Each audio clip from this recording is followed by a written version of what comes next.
Good morning guys. आज मैं आप लोगों के लिए एक बहुत अच्छी न्यूज़ लेके आई हूँ। जो भी कैंडिडेट्स एमपीपीएससी का वेट कर रहे थे, एमपीपीएससी के फॉर्म का इंतज़ार कर रहे थे, उनका इंतज़ार आज ख़त्म हुआ। एमपीपीएससी ने अपनी एक नोटिफिकेशन रिलीज़ कर दी है जिसमें उन्होंने इन्फॉर्मेशन बताई है कि कब से आप फॉर्म फिल कर सकते हैं और कब तक आप फॉर्म फिल कर पाएंगे। और उन्होंने प्रीलिम्स की डेट भी दे दी है। कैलेंडर आ चुका है। प्रीलिम्स 24 अप्रैल को है। तो अब कमर कसने की ज़रूरत है। तैयारी बहुत अच्छे तरीके से शुरू करने की ज़रूरत है क्योंकि ये प्रीलिम्स तो हमें निकालना ही है। तो मैं आपको उसके रिगार्डिंग कुछ इन्फॉर्मेशन दे दूं। तो ये हमारी एमपीपीएससी की नोटिफिकेशन है और इस नोटिफिकेशन में साफ साफ दिया गया है, जैसे कि हमें पता है प्रीलिम्स में 2 पेपर होते हैं। एक पहला पेपर GS1 का होता है, प्रथम प्रश्न पत्र सामान्य अध्ययन का होता है, और दूसरा पेपर किसका होता है, पेपर 2 CSAT का एप्टीट्यूड का पेपर होता है। द्वितीय प्रश्न पत्र हमारा सामान्य अभिरुचि परीक्षण का होता है। तो इसमें हमें टाइमिंग्स भी बता दी गई हैं कि पेपर 1 10 बजे से 12 बजे तक होगा। 24 अप्रैल को 10 बजे से 12 बजे तक पहला पेपर होगा और दूसरा पेपर 2:15 से 4:15 के बीच में होगा। तो प्लीज़ बहुत अच्छे से तैयारी करनी है हमें। और तैयारी झासर अकेडमी पे हर चीज़ की बहुत अच्छे से फुल फ्लेज तैयारी करवाई जा रही है। करंट अफेयर्स बिल्कुल रेगुलर बेसिस पे फॉलो कीजिए। मध्य प्रदेश के भी फॉलो कीजिए और ऑल ओवर भी हमें फॉलो करने हैं करंट अफेयर्स। जहाँ सर बहुत अच्छे से करंट अफेयर्स करा रहे हैं, बिल्कुल रेगुलर डाउट सेशंस भी लिए जा रहे हैं और रिवीजन भी होती है डेली बेसिस पे। जो भी करंट अफेयर्स की वीडियोस आती हैं उनकी ही वापस से रिवीजन भी कराई जाती है, जिससे कि वो माइंड में सेट हो जाते हैं। जीएस का भी बैच चल रहा है 24 अप्रैल तक। सर कंप्लीट इतना करा देंगे सिलेबस की प्रीलिम्स निकलना बहुत ईजी हो जाएगा। प्रीलिम्स अगर जिसने जो डेडिकेटेडली फॉलो कर रहा है और फॉलो करेगा आगे, उसका प्रीलिम्स निकलने से कोई नहीं रोक सकता। प्रीलिम्स की बात हुई, मेंस के लिए भी मेंस आंसर राइटिंग बैच चल रहा है। Mains previous year question analysis भी चल रहा है फ्री ऑफ कॉस्ट, और मेंस आंसर राइटिंग बैच भी चल रहा है, जिससे कि आप लोग मेंस के लिए भी रेडी हो जाएंगे, जिससे मेंस निकलना भी क्लियर हो जाएगा। तो प्लीज़ इन कोर्सेज़ को ज्वाइन कीजिए। और एनसीईआरटी की और अच्छे से पकड़ करने के लिए आप एनसीईआरटी का कोर्स भी ज्वाइन कर सकते हैं, जिसमें आपको टेस्ट सीरीज़ दी जाएंगी डेली बेसिस पे। आप और अच्छे से एनसीईआरटी को बिल्कुल एनालाइज करके बिल्कुल अच्छे से समझ के कर सकते हैं। आपको पता चल जाएगा आप कितने अच्छे से पढ़ रहे हैं। तो मैं आपको नोटिफिकेशन के बारे में बता दूं। तो इस नोटिफिकेशन में ये चीज़ें बताई गई हैं कि आपको अपना फॉर्म भरने की जो तारीख है, ये देखिए, विज्ञापन तिथि 22/12/2021, मतलब आज की तारीख में नोटिफिकेशन आया है, विज्ञापन दिया गया है। इस एडवर्टीजमेंट को बताया गया है कि ये फॉर्म निकलने वाला है और ये पेपर कंडक्ट होने वाला है। उसके बाद ऑनलाइन आवेदन की प्रथम तिथि, मतलब कि ओपनिंग डेट बताई गई है ऑनलाइन अप्लाई करने की, जो है 10 जनवरी 2022, 10 जनवरी 2022 से आप फॉर्म फिल करना शुरू कर सकते हैं। और ये फॉर्म कब तक अवेलेबल रहेंगे, 9 फरवरी 2022, 9 फेब 2020 को आप ऑनलाइन एप्लीकेशन रात के 12 बजे क्लोज हो जाएंगी। तो प्लीज़ उससे पहले पहले अपना फॉर्म फिलअप कर लीजिएगा। उसके बाद हमें ये बताया गया है ऑनलाइन आवेदन में त्रुटि सुधार करने की अंतिम तिथि और प्रारंभिक तिथि।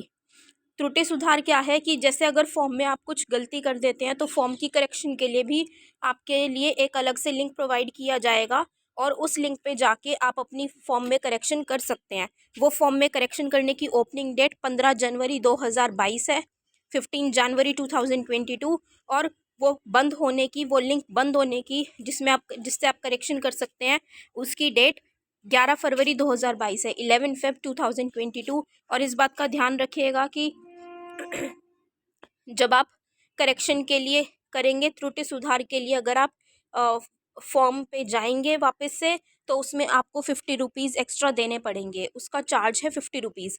तो पहले ही फर्स्ट इंस्टेंस पे ही बिल्कुल अपने दिमाग को शांत रख के तसल्ली से उस फॉर्म को फिल कीजिएगा, ताकि कोई भी गलती ना हो और सुधार करने की ज़रूरत ना पड़े।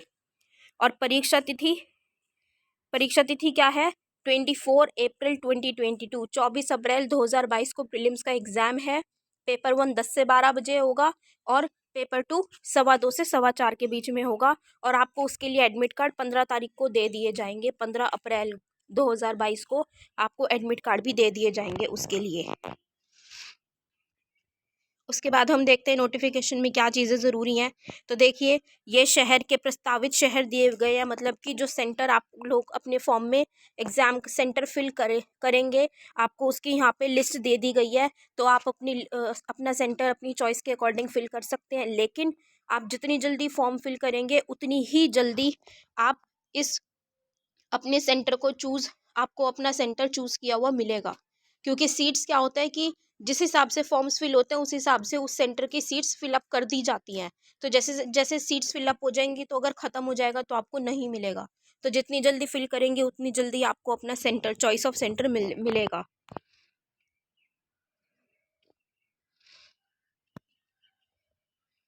उसके बाद आयु सीमा दी गई है। आयु सीमा क्या है? गैर वर्दीधारी पदों हेतु क्या दी गई है? मतलब जो किसी वर्दीधारी या किसी पोस्ट पे वर्क नहीं कर रहे हैं उनके लिए है 21 साल से लेके 40 साल तक, 21 years of age to 40 years, 21 से 40 वर्ष की आयु तक के लोग इस फॉर्म को भर सकते हैं, आवेदन कर सकते हैं। और जो वर्दीधारी पदों हेतु है, मतलब जो किसी पदों पे एक्चुअल में वर्क कर रहे हैं किसी पोस्ट पे, तो उनके लिए एज है 21 to 33, 21 साल से 33 वर्ष तक। और जो आपकी एज है वो किसके बेसिस पे कैलकुलेट की जाएगी? वो डेट है 1 जनवरी 2022। तो 1 जनवरी एज ऑन 1 जनवरी 2022 आप लोगों की एज 21 से 40 या 21 से 33 साल के बीच में होनी चाहिए।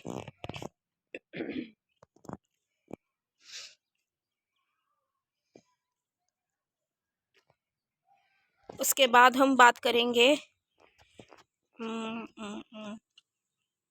ये आयु सीमा में छूट के बारे में बताया गया है कि जो गैर वर्दीकारी पदों में है जिनकी एज हमने बात की थी 21 से 40 वर्ष के बीच में है, तो उनमें बताया गया है कि अनुसूचित जाति है, अनुसूचित जनजाति, अन्य पिछड़ा वर्ग, शासकीय निगम मंडल स्वास्थ्य संस्था के कर्मचारी, तो ये जो लोग हैं या फिर नगर सैनिक, दिव्यांगजन, महिलाएं, इनको 5 साल की छूट दी गई है। और इनकी आयु कितनी मानी गई है? 21 से 45 वर्ष के बीच में ये लोग आवेदन कर सकते हैं। और वर्दीधारी जो पद हैं उनमें भी 5 साल की छूट दी गई है, और वो 38 वर्ष तक की उम्र का उनको बताया गया है कि वो 21 से 38 वर्ष में आवेदन कर सकते हैं।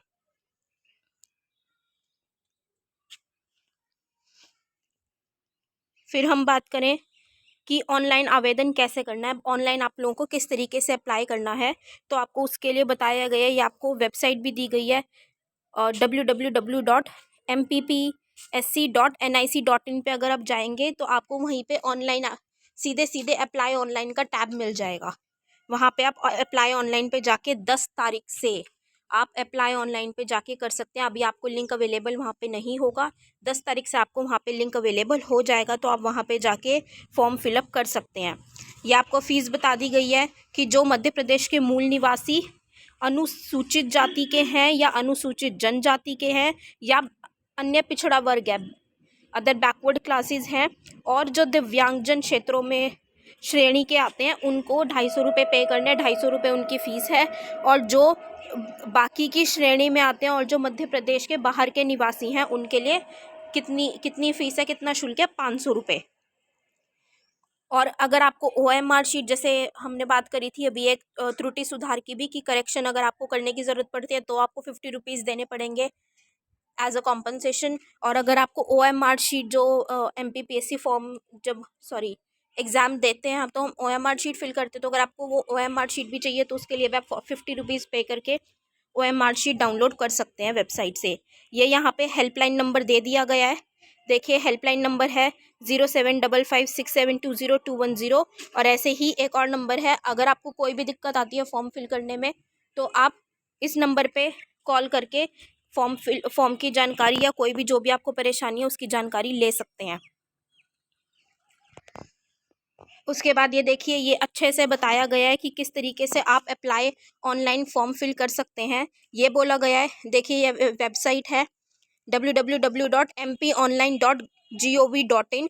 इस वेबसाइट पे अगर आप जाएंगे तो वहाँ के होम पेज पर सिटीजन सर्विसेज पर जाना पड़ेगा। सिटीजन सर्विसेज पे जब क्लिक करेंगे तो एक एप्लीकेशन करके लिंक आपके सामने ओपन होगा। आप उस एप्लीकेशन के लिंक पर जाएंगे तो इस तरीके से ये बॉक्स बना होगा, MPPSC लिखा होगा, जिसमें जब आप इस बॉक्स पे क्लिक करेंगे, इस बटन पे क्लिक करेंगे तो आपको ये नीचे की जो डिटेल्स है ये आ जाएंगी।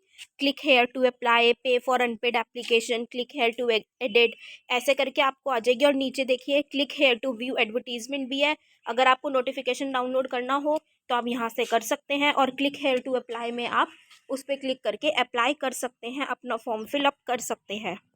और मैं दोबारा रिपीट करूँगी, टाइमली फिलअप कर देंगे तो बहुत अच्छा होगा गाइज, आपको अपना सेंटर मिल जाएगा।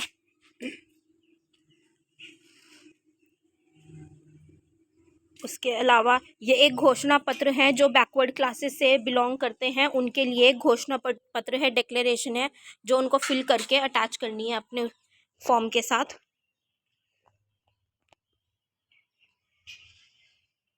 और ये आपकी ID कार्ड की बात की गई है कि एक प्रमाण पत्र जब आप एग्ज़ाम देने जाएंगे, या इसकी डिटेल आपकी फॉर्म में भी शायद मांगी जाएगी और आप एग्ज़ाम देने जाएंगे तब भी इसमें से एक चीज़ आपके पास होनी चाहिए। ये आपको बता दी गई है, 9 चीज़ें बताई हैं, जैसे आधार कार्ड है, वोटर ID कार्ड है, मतदाता पहचान पत्र, driving licence, PAN card, post का पासपोर्ट।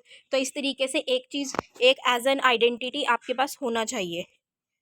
तो जो आप फॉर्म में फिल करेंगे वही फिल करें जो आप एग्ज़ाम सेंटर पे लेकर जाएं, अलग फिल मत कीजिएगा। जो आप फॉर्म में फिल करेंगे वही अपने साथ लेकर जाइएगा।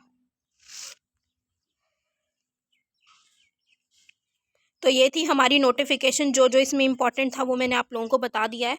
तो प्लीज़ अपना फॉर्म जल्दी फिलअप कीजिएगा, इस अपॉर्चुनिटी को मिस मत कीजिए। और अपने एग्ज़ाम को बिल्कुल क्लियर करने के लिए, क्वालिफाई करने के लिए प्लीज़ झा सर अकेडमी पे कोर्सेज़ को ज़रूर ज्वाइन कीजिए। करंट अफेयर्स बैच भी, और सबसे इम्पॉर्टेंट हाईली रिकमेंडेड GS का प्री प्लस मेंस बैच है, उसको प्लीज़ ज्वाइन कीजिए। और साथ में मेंस आंसर राइटिंग बैच को भी ज्वाइन कीजिए, जिससे कि आपका प्रीलिम्स और मेंस ज़रूर क्लियर होगा। अगर आप डेडिकेटेडली और जिस तरीके से बताया जा रहा है उस तरीके से अगर प्रिपरेशन करेंगे, फॉलो करेंगे, तो आप ज़रूर क्लियर करेंगे प्रीलिम्स प्लस मेंस भी। सो थैंक यू गाइज, आप लोगों को जो भी इंफॉर्मेशन है आई होप आप लोगों को मिली होगी।